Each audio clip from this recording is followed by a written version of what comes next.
Hello and welcome to Behind the Barcode, a Baptist World Aid Australia series that unpacks the truth about ultra-fast fashion and also how it impacts people and the planet. My name's Hannah, and having worked at a not-for-profit for almost 10 years, I'm now on a mission to be more mindful about what I buy. And I'm Kat. I work to make the fashion industry more ethical, and I love bringing those insights into my everyday life and into my wardrobe.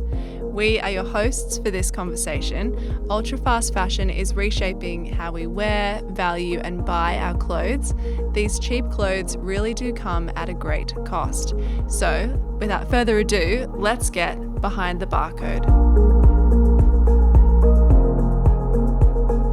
So here we are at the end of 6 episodes. What a journey. I know. We're really looking forward to getting into some of the, summarized key points, some of the key takeaways that we might be able to, as, myself and Kat and also all of you listeners, be able to take on board and really implement at home. But also I feel like there were so many nuggets of wisdom from all of the people that we talked to throughout this whole series so far. So I do believe we're going to be listening to some more clips. What we've learned about the fashion system and the direction that it's headed with the acceleration of ultra-fast fashion in terms of environmental harm and the expectations and abuses of human rights, it really can feel bleak. But what I'm excited to share with the listeners is that I've asked what brings our experts that we had on the podcast, what brings them hope and what do they see for the future of the industry. So I'm keen to hear your answer to that question, Hannah, but also to hear from these leaders too.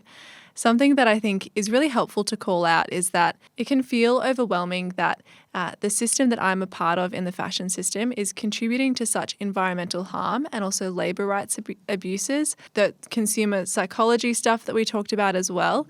But it's also a really hopeful thing because it's a system that I'm already in, and so I can make change from within. Yeah. And that's really empowering. So I'm keen to sink our teeth into ways that we can do that and what we've learnt that's really stirring that desire to make change. Agreed. What are some of the things that you learnt that really stood out to you in the series, Hannah? I would say, look, a lot of what you said I agree with. The other side of it was, I think I'm a big kind of context person. I do enjoy knowing how we got here. So I actually really appreciated the history of fashion episode because I think that knowing how we got here especially in how it also affected our mentality around stuff, not just fashion, but stuff, the walk-in wardrobe scenario and also the idea of fashion building it out into individualization, I think is really interesting. But then the way it has morphed into a money-making juggernaut, I think that is perhaps where it gets a bit more problematic. And so I think seeing how it moved from haute couture, remember? Fashion, fast fashion, and now ultra-fast, really, really insightful. And also kind of helps me to situate how I view it and what I would like it to be nowadays. Yeah. For me, what came up in every interview that I had and also in the conversation that we had really is that the price tags that we're seeing are artificially cheap.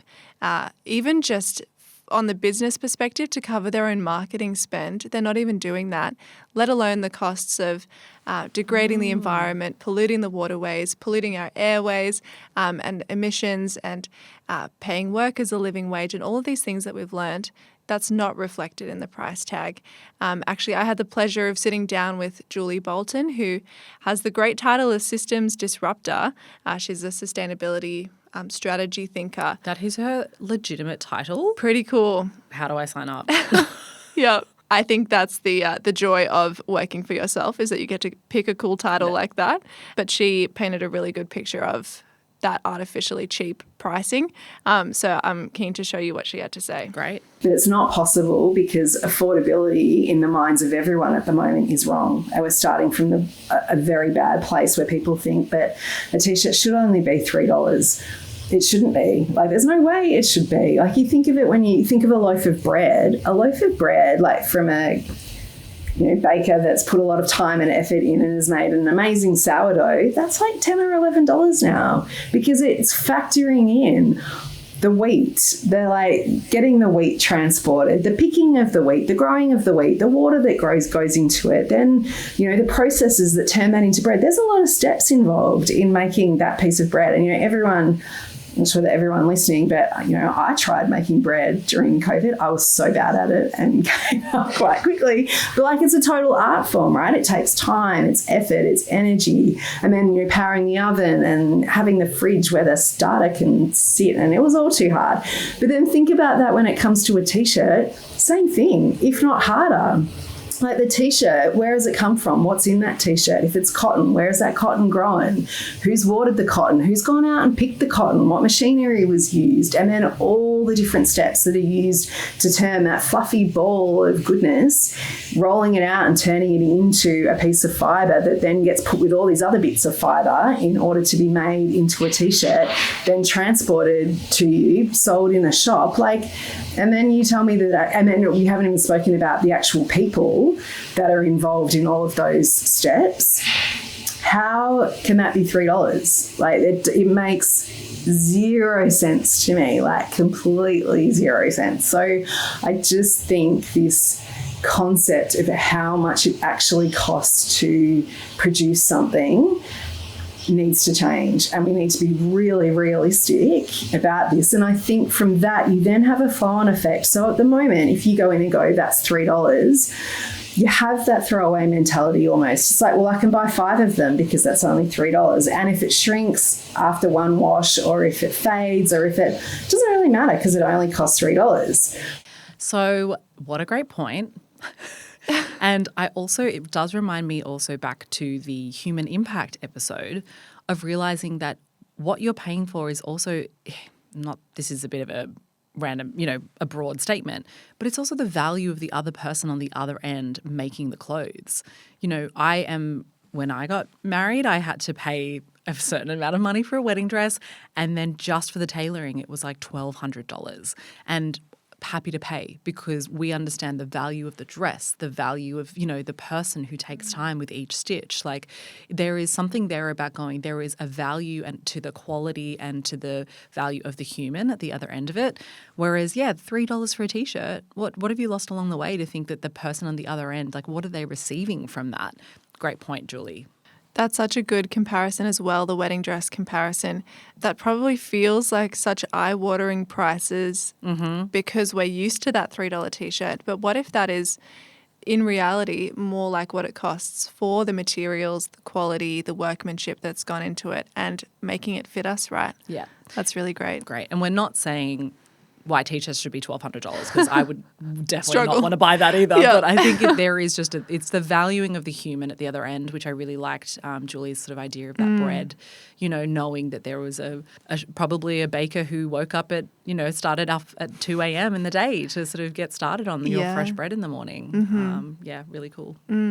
Another thing that I definitely realized throughout our conversations is that we are a part of a bigger system. And that has been helpful for me, noting, what's my little drop in the ocean. I do think it's still important that we do our best to not to consume mindfully as much as possible. I certainly have a bunch of thoughts for that, which I'm sure I'll share later. But we are connected, and remembering that human at the other end is really important. And also remembering the environment, how and what happens to your clothes at the end of your use is also another way of feeling connected, I think. Yeah, for sure. There was an article released recently from this philosopher. His name is Avram Alpert, and he said, feeling bad some of the time about the state of the world is part of being a connected human. Feeling good some of the time is part of our resistance. Whoa, that's cool. Yeah, and I think it's wonderful to capture that it's okay to feel the weight of the bad things from the system that we're a part of. And we were talking even recently, just the emotional weight sometimes of the work that we're exposed to. You should feel connected to the part that you have to play in the world.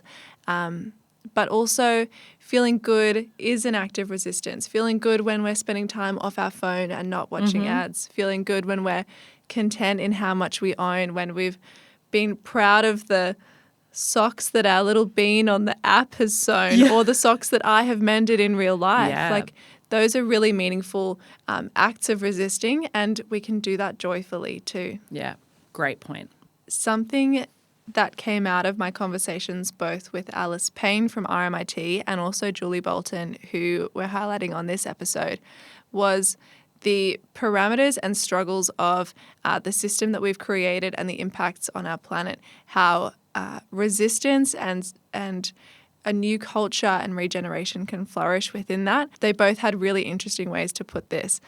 So let's hear from them. This kind of whole resurgence in turning back to the way things were before we had such a huge amount of stuff so quickly. So I think people now are really interested in repairing, and people are interested in maintaining their clothes, and younger people are interested in op shops, and buying secondhand and swapping with their friends is totally normal amongst my kids anyway. So I do think a lot of that is going to start just naturally taking shape also, which will help with a rebalancing of what is going on. I wrote a piece years ago about The Matrix and how, you watch The Matrix, which is a super old film now, but when you watch it, everyone ends up, and actually most dystopian views of the future, everyone ends up in overalls, all just like all same, which for a while I went, maybe that's not so bad. Maybe we should all just be dressed the same in that way. It can be controlled and measured. But you want that kind of personality piece that sits alongside fashion to continue to exist. That's what's fun. And so I think, again, bringing that back, that fun and that joy, and that it's totally fine to be unique and to express yourself, and to do that with secondhand clothes that are so abundant, and you don't have to look like everyone else. I think that kind of stuff is really exciting and fun, and that's what fashion, to me anyway, is about. Just amazing people doing amazing things with their look it's just so fantastic. So when I see the trends of the future, it will have to be around how do you live well in a time of crisis, and how do you form new cultures and narratives that are about resilience and regeneration. And I feel that we're already seeing that happen and bubble up around the world, where we're seeing, different communities using the materials they have to hand locally, and actually finding new, it might be even small artisanal makers, or it might be networks of repairers, it might be communities where they're sharing clothing. All of these point to practices where you can have a vibrant and flourishing fashion culture that doesn't depend on more and more new stuff flowing in, but actually can be more connected to the place you are and more connected to the community that you're in. So in some ways, while this is not the place we want to be in the world in terms of this sense of crisis and resource scarcity that's only going to get more intense. I don't see how it can't. What that will mean is that by necessity, we'll, rethink our values and, the kind of fashion culture that we want to have. And what's amazing about fashion is that it doesn't come from brands. It comes from the spirit of the people who animate those clothing, So that's what gives me hope for the future, that fashion is already breaking free from the boundaries of industry and becoming its own thing, I love that. That's a beautiful statement from Alice at the end. Wow. I was thinking on what Julie was saying about this resurgence of a return to, simpler times, I guess. I'm just reflecting that it's not just fashion, that this is, there's a call to do this in nowadays. Have you heard about the dumb phones for a lot of teens? You know, that there's a return or a move away from smartphones, or especially for a young age. There's, lots of people moving to avoiding buying big houses and just going small, micro, doing up vans and living really small and reducing what they own overall. I think there is a lot of that happening, or at least certainly in my echo chamber or in my algorithm. But it is interesting to hear that we could also be layering this on top of the fashion industry, or at least our own way of looking at fashion. What you're really getting to there is that idea of just because we can doesn't mean that we should. And we've done all that we can. And I mean, the magic of turning oil into like a fuzzy blanket that I pull over myself at night is crazy. Turning clothes around that cheaply, those things are impressive, and we have figured out that we can do them. but should we do them? And also, I think they both got to, we won't be able to do this forever. We can't maintain this. And so peeling back what is accessible to us while we still have that option of choice and action before really that idea of necessity as the mother of invention came out from both of them. It's really helpful to think about. Definitely. The other thing is obviously just getting these tiny clips throughout all these conversations of our special guests. They're experts in their field. They know what they're talking about. Their lives are really surrounded by ethical fashion or legislations around it. I'm definitely going to be going back to listen to all of those conversations. And yes, to listeners, I literally am hearing them all for the first time live in these podcast episodes. So listeners, if you're like me and are keen to hear more from those conversations, because there's a fair bit of gold, right, in those discussions that we really haven't even uncovered fully in these shorter conversations.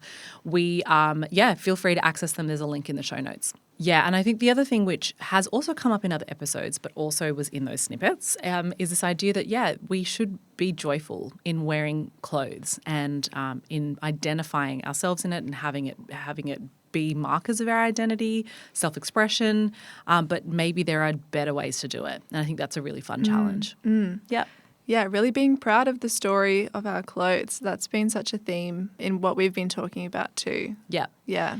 And thinking about it from a perspective of, okay, I know there are things that I can do, but knowing that really some of the biggest changes are going to be from legislative or, advocacy change. Should we do a bit of a summary of what we can do or how we can get involved in that way too? Yeah, that really has been my key lesson as we've been putting together this series, that when we're talking about brands at this scale, we need solutions at a scale that match. When every stakeholder is involved and harmed, every stakeholder needs to come to the table and make change. We have tried to boil all of that down to a simple ask that we are putting to our local MPs, and we really encourage people to join us in that and to send an email using our tool to their local MP. The two asks that we're putting to our politicians are: we need a forced labour import ban, particularly as our global neighbours are starting to put that in. Australia is becoming a dumping ground for these products, but we need to communicate that we're not okay with that and that our products need to be made to a higher standard. Yep. And the same is true of the environmental standards that our clothes are being made to. If brands are bringing products into this country, they need to be responsible for all of it. And that's why we're asking for a mandatory product stewardship scheme, which is a little jargony maybe, but really is just around that sense of responsibility and due diligence. Yep, and reminder to listeners, all the links will be available in our show notes That's for those. right. Yeah, so definitely get amongst that. Great. So loads we can be doing there to speak out to MPs. And also, I know we talked about this maybe in episode 1 or 2, definitely make sure to also communicate with your favourite brands or the brands that you might have shopped with but chose not to because you couldn't see enough transparency in their supply chains on their website. That's totally all about consumer power, which is awesome. Another one is building in my mind some of those disciplines that I find much more easily applicable to, like fitness, getting to the gym, trying to move my body every day. Implement some of those disciplines here as well. Buy less. Do that 5, 4, 3, 2, 1 rule that you spoke about in the last episode. Or was it? 4, 3, 2, 1. Oh, no. Everybody scrap that from your We mind. can add a 5, but only limit yourself to 5 products within the year. Okay, and then we shuffle into Shaquela, Forbes, Bells, 4, 3, 2, 1. Go through it and let's do keep it going. 4. Can you see yourself wearing it in 4 different outfits in 3 years' time? 2 deep breaths and 1 good night's sleep. Love it. And if that also means, a bit of a clear out and an unsubscribe from marketing emails, have a look at other, secondhand things like Facebook Marketplace or what's the other clothes one called? Depop? Facebook Marketplace or Depop or, there's lots of other options instead of just buying straight up fresh and only wearing an outfit once. So buying less. It's actually so exciting about that as well. Across Australia, the participation in that secondhand economy is growing, which is really cool to see. And right now in the middle of October, we are surrounded by clothing swaps that school students and churches are putting on throughout, something that Baptist World Aid has branded Swaptober, encouraging people to swap instead of shop, to bring new things into their wardrobe, refresh and find a new life for those pieces that they're not wearing anymore. And if you've ever been jealous of your friends' wardrobes or some of the people in your own community, maybe this is the opportunity to perhaps get something you've always loved of your friends. Yeah, doesn't matter if you miss the Swaptober bandwagon, Swapvember, Swapsember, Swap January. Yeah, that really we'll do it all. rolls off the tongue. That's so good. And so, so what we're talking about there is just buy less, but if you still need the clothes, there are other ways to do it. And rent was another option. Yeah.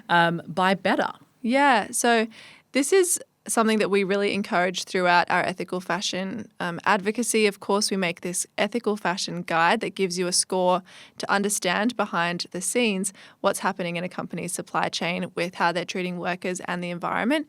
That's a great place to start to check out how your favorite brand is performing. But buying better also means the fiber type, which we've talked a lot about, looking for natural fibers, looking for things that are well made, that's going to last you a long time. Really feeling that freedom to save up and invest in a quality piece that fits a gap in your wardrobe and that you'll bring in for a long time, and that you know has treated people and planet fairly in how it's gotten to you.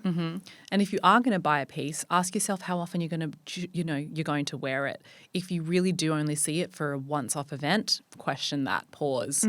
But if you can imagine wearing it multiple times, there really is. I think that's valuing the person at the end of the day who has made it, but you're also valuing the piece in your life. So I think that's another good option. Yeah, totally. What might you implement after this as well?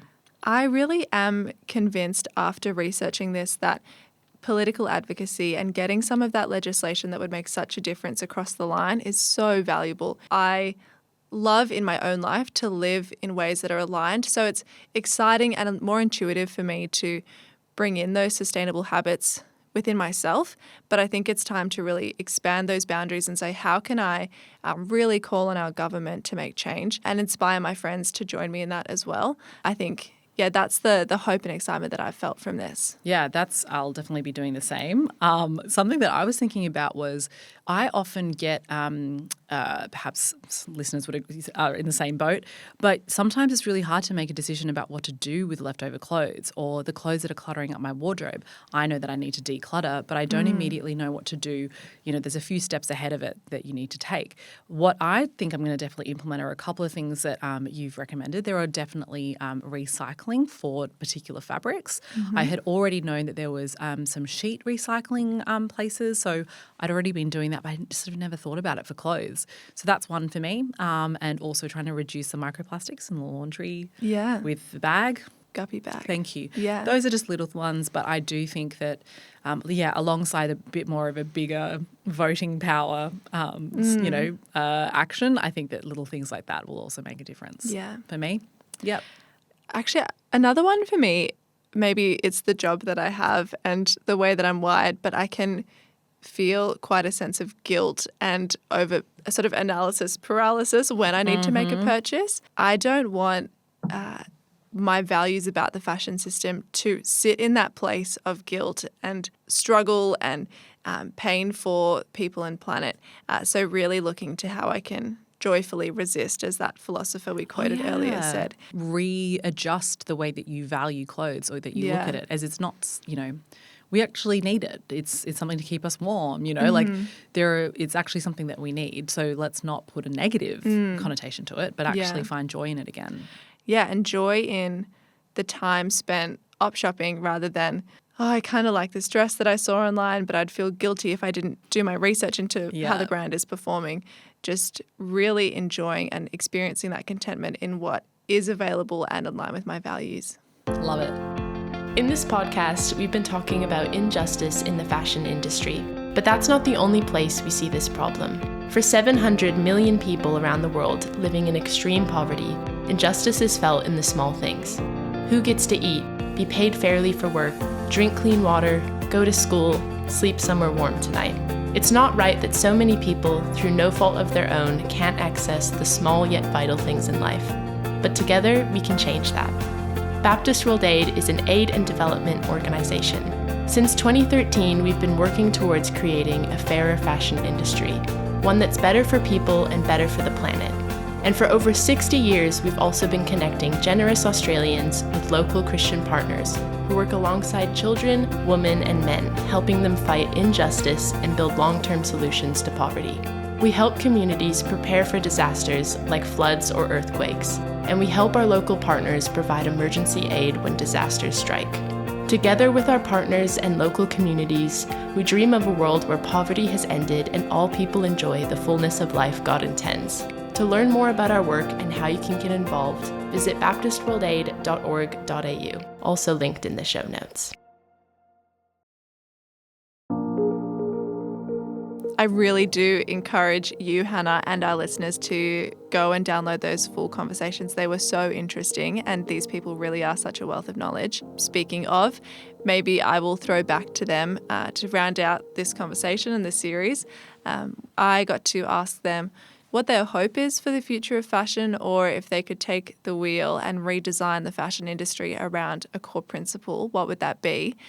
So I might first throw up a quote from Julie Boulton and then from Ainsley Simpson. Nice. So we need to make it just and equitable from the very beginning. And so there's got to be a levelling out of the people that have too much to bring up the people who have nothing. And I just think unless we start to focus on this whole idea of equality and justice, the system will never, or the whole system, and this is bigger than fashion, the system of the world just is not in a happy place if we have this vast discrepancy. Without a doubt, I would start with circular design and responsible planning, because you start with the end in mind. Up to 80% of a garment's impact is baked into the design. So what we're bringing onto the market is what we need to continue to manage as it circulates as clothing. It also is what helps us enable to recover the valuable textiles as high-value resources to re-enter the system as clothing, or provide high-value use in another sector like construction or furniture. So for me, the number one thing would be starting with the end in mind, and for me, that's circular design. You know what I think is so cool about what these people have shared? Of course, Ainsley really has that mindset with her background leading Seamless around circular design. Julie, who we heard from first, and Fuzz, who I'll play next, have that putting workers at the centre and that justice and equality conversation. And truthfully, if we made changes according to any one of their core values, it would benefit the other. Cool. Circular design and sustainability helps the workers on the other side, helps those living in these places where we're offshoring way too much of our textile waste. It is all connected, even if one person's prioritising one value over the other. It'd be designed around caring and having the workers as the major focus. Companies often talk about stakeholders, and they talk about the stakeholders being those who've got shares in the company or those that own the company. They need to also think about stakeholders as being the workers that are producing the goods that they're selling. And I think a focus on the well-being of the workers would be a major start and finisher. There is a lot of focus on the end user, which is the consumer. But what about the people in between? And isn't there a statement or a quote somewhere of how many hands have touched a piece of clothing before we reach it? Around 100. 100 different pairs? Yes, just one hand per person. Right, like 100 different pairs of hands. That is a lot of people that we're just completely dismissing at the end. Yeah. He also sort of touches on the norms of the way that we do business and building into the way that we do business, not just pursuing profits, but also pursuing benefit for, you said, those 100 pairs of hands, everyone involved. It doesn't need to just line the pockets of a few, but really can be shared. Yeah. I think it's the injustice there again, isn't it? There's an inequality of how many people benefit from this, the very few compared to the many. So, really good. And then to finish us off, Alice Payne from RMIT speaks to kind of the culture and what could come of the culture of the future of fashion. Then in terms of the culture, which then influences the industry and the practices around it, the culture and the values would be one of, I guess, putting at the heart the purpose of the clothing we wear, that expression, that connection to community, and really having ways of experiencing fashion cultures that, are about that joy and that celebration. And so that would mean that, the clothing and the clothing through that material system would be valued in a different way, and the materials will be valued in a different way. I was just going to say, well, reshaping what is valuable in the process, I think, is she's really put that really well. Yeah. Yeah. And we'll also throw to Ashley Fell. And though not a full-time fashion advocate, it was really interesting what she had to share around that consumer perspective and what could change there. With regards to the future is, I think, just as a society, and especially, again, thinking about the future and the younger generations that will be like key operators in that future, I think we're and they're getting better at storytelling. And I'm hopeful that we can share more and more impactful stories that increase awareness, but not only inform people, but actually inspire them to change their behaviour when it comes to ethical fashion. And I think storytelling often does great things. It can inform us, it can instruct us, but I think it's really important when it actually inspires us to actually change our behaviour.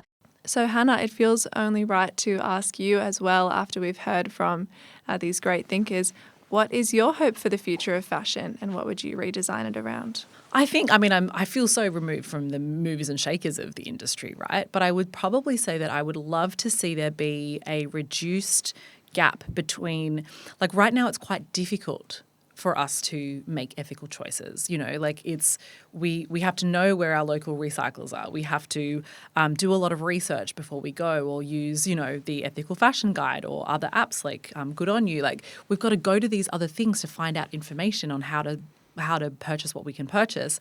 And it would just be great if, yes, we saw upfront a lot more transparency around environmental impact and that sort of a thing. Also that companies might make it easier for us to repair, that they might make clothes. Like I'm just thinking about how, as a consumer, it would be so much easier if things were efficient. Because as I mentioned earlier, or I don't know, maybe in another episode, the greatest blockers are cost and time for many of us. So if it, I don't mind the idea of paying more for something if I know it's going to last double or triple as long, but then all that's left is the time. Like how can we make it more efficient and easier for us to bridge that gap, like Ashley was talking about, right? Like how like that report really unpacked, how do we better address that values action gap? I'd be really interested to see if that was a possibility. What you touched on there is really what gives me hope as well. Yeah. Things coming into alignment. I do feel that maybe it's like a rising tide lifts all boats. If we work on our circularity, our workers' health improves. If we work on how we're exposed to advertising, maybe I'm fitter and I have better vitamin D because I'm walking in the sunshine instead, Yeah. And all of those are so exciting. And I just hope for a future where we feel like we're not victims or just unwilling participants in an industry that isn't reflecting our values. As you said, we're empowered and we know we have the resources, but we also are able to trust that the products that are getting to us are made in line with our values because the businesses agree with us and our governments are setting those safety nets in place, and it's a system that is working for everyone in it. That would be fantastic. Let's make it happen. Great. Just you and me, Kat, and all of our listeners. Definitely agree with that. In final kind of closing thoughts, I have really enjoyed learning, finding out so many more things about the fashion industry that I ever thought was possible. I really appreciate being able to come in and have these conversations with you, Kat, as always. The other thing I should flag for listeners is that for those of you who are interested in learning more about what Baptist War Day does, you may already have known about our research. That's something that we've been doing for 13 years. 14? 12. Okay, there we go, exaggerating, 12 years. But what we also do around that, if you're interested in supporting that research and the work about essentially, at the end of the day, ending worker exploitation, you can find a link to our literal end worker exploitation page and find out more about how to make an impact there as well. Yeah, reminder, if you did want to hear more of especially Kat's dulcet tones, feel free to access our extra episodes, our bonus episodes in the link in the show notes. Hannah, it's been such a joy sitting down to chat with you about ultra fast fashion, this new kid on the block, as we're calling it. It really has just put the accelerator on a lot of issues that we're seeing out of the fashion industry. But I think accelerated this sense of hope and rebellion and the pursuit of an alternate future. And we heard that coming through from the experts that we interviewed. I really felt that in all of the practical things that we spoke through in our conversation as well. As you said, if we can just move the needle on one or two things in our own life, feel that we're not captives in this system that's not working for us. These changes have come about so quickly. They might be a little longer to unwind, but it's not impossible. And really, it's been great to learn more. There's so much resource out there, everyone, and we hope that you can have maybe had a few thoughts on what you might be able to implement as well. I honestly, just one little change can make a big difference. And I really did just want to return back to that great quote that you said at the beginning. Feeling bad some of the time about the state of the world is part of being a connected human. Feeling good some of the time is part of our resistance. So maybe we can all be, in our own little ways, a bit of a part of the resistance. You've been listening to a Baptist World Aid Australia podcast. We know some brands won't change unless the rules of the game change. You can help create a just fashion system by using our tool to write to your MP, urging them to support industry-wide legislation that will mean fair treatment for workers and better protections for the environment. Check out our ethical fashion guide linked in our show notes to see how fashion brands measure up. Baptist World Aid Australia is a not-for-profit Christian organisation working with communities towards a world without poverty. We acknowledge the traditional custodians of the land we're on, and we pay our respects to elders past and present.